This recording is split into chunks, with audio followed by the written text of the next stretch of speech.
আমি প্রভাস রঞ্জন দেবজ্যোতি, প্রধান শিক্ষক, গোয়ালদহ সরকারি প্রাথমিক বিদ্যালয়। গোয়ালদহ সরকারি প্রাথমিক বিদ্যালয়ে আমি 2007 থেকে অধ্যাপতি প্রধান শিক্ষক হিসেবে কর্মরত আছি। আজ আমি প্রেস ক্লাবে হাজির হয়েছি। আমার সম্পর্কে একটা মিথ্যা রিপোর্ট ফেসবুকে এসেছে, তার প্রতিবাদ স্বরূপ আমি হাজির হয়েছি।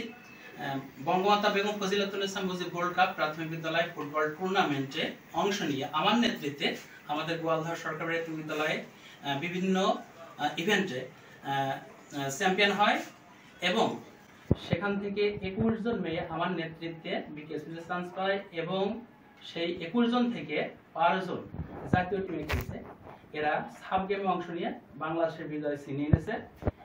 এই বিজয় স্বরূপ আমার সুনাম পত্রপত্রিকায় ছাপা হয়, সংবাদপত্র, টিভি এবং রেডিওতে সংবাদ প্রচার হয়। আমার খ্যাতি সারা বাংলাদেশে ছড়িয়ে পড়ে এবং আমার ডিপার্টমেন্টালে বেশ কিছু কাজের জন্য আমাকে 2017 এবং 2018-তে জেলা শ্রেষ্ঠ শিক্ষক মনোনীত করা হয় এবং আমাকে চীন দেশে পাঠানো হয়। অধ্যক্ষ doctor Abdul Karim homeo clinic, রোগীদের আস্থার ঠিকানা। আমার সুনাম যখন চারিদিকে ছড়িয়ে পড়ে তখন এক দল লোক, আমার বিরোধী দল, এরা আমার সুনাম হানির জন্য তৎপর হয়ে লাগে। এরই ফলস্বরূপ গত কয়েকদিন আগে আমার নামে একটা মিথ্যা রিপোর্ট হয়েছে। আমাদের গ্রামে পরিমল মণ্ডল নামে একজন লোক আছে।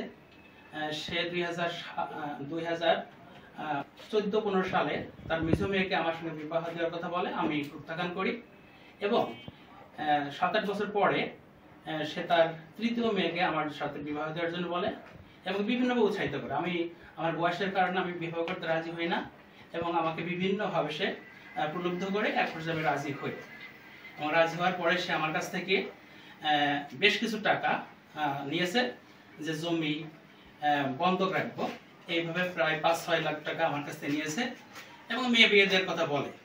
কিন্তু এক পর্যায়ে সে মেয়ে বিয়ে দিতে অস্বীকার করে এবং আমার সঙ্গে বিভিন্ন বাজে ব্যবহার করে। বাজে ব্যবহার স্বরূপ 14 ফেব্রুয়ারি তারিখে তার 3 মেয়েকে দিয়ে আমাকে অপমান করায় এবং সেই অপমানের সূত্র ধরেই এই মাসের 17 তারিখে আমাদের পাড়াতে একটা অনুষ্ঠান হয়। অনুষ্ঠানে আমি অংশগ্রহণ করি এবং সেখানে এই মেয়ের বাবা আমাকে অতর্কিত হামলা করে এবং আমার গেঞ্জির কলার ধরে আমাকে বক্সিং মারে, কয়েকটা লাথি মারে।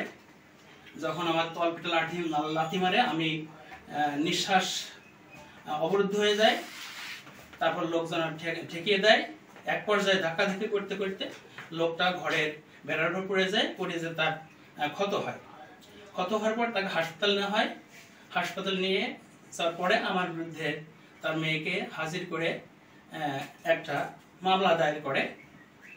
আর 2-3 দিন পর আমার লাথি মেরেছিল, আমার অন্ডকোষে ভীষণ ব্যথা হয়। আমি চিকিৎসার জন্য ঢাকা মেডিকেল কলেজে চিকিৎসাধীন ছিলাম। আমি এই ঘটনার এবং মানহানির তীব্র প্রতিবাদ করছি।